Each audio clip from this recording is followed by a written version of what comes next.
bring our Larry Sprinkle back in now. Sorry to cut you off, but we wanted to get that no, information from the officials there at the airport. Larry, you were mentioning that weather doesn't seem to have been a big issue then? It's speculation that weather would not be a major factor. We'll have the radar once again on our weather computer to show you at the time that the plane crashed, approximately between about 10 and 10:30. Precipitation, no precipitation. Looking at visibility at the time, the visibility was about 2.5 miles at the airport there in Statesville. That wouldn't be a factor.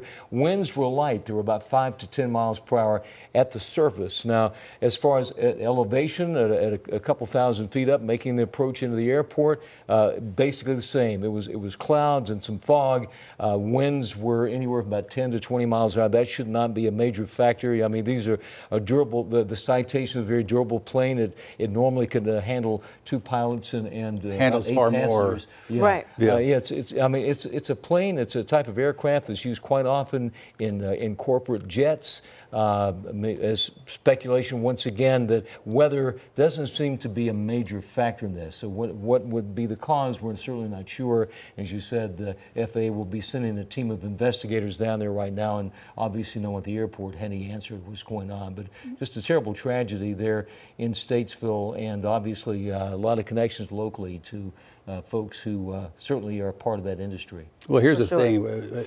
Though we still haven't confirmed who might be or might be not on the plane, anytime something like this happens, you're talking possibly up to 10 to 12 people on board that plane.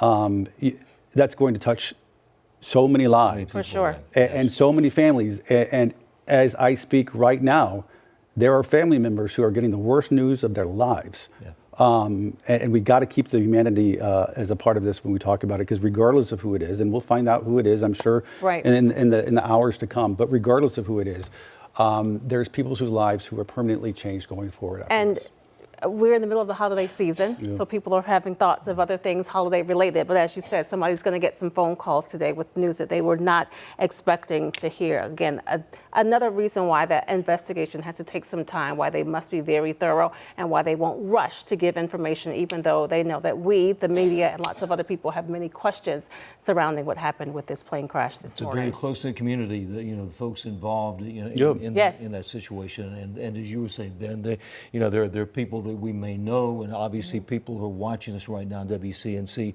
certainly are aware of some of the folks who fly that type of plane, have been on the plane, and our prayers go out to the families of all those people. Because again, we know it's owned, the plane, because we can go through some of our processes. We can look through FAA records, and we can see that the plane is registered by a company owned by Greg Biffle. That doesn't necessarily mean anything. Right. It means exactly just that, is that it was owned by Greg Biffle. Yeah.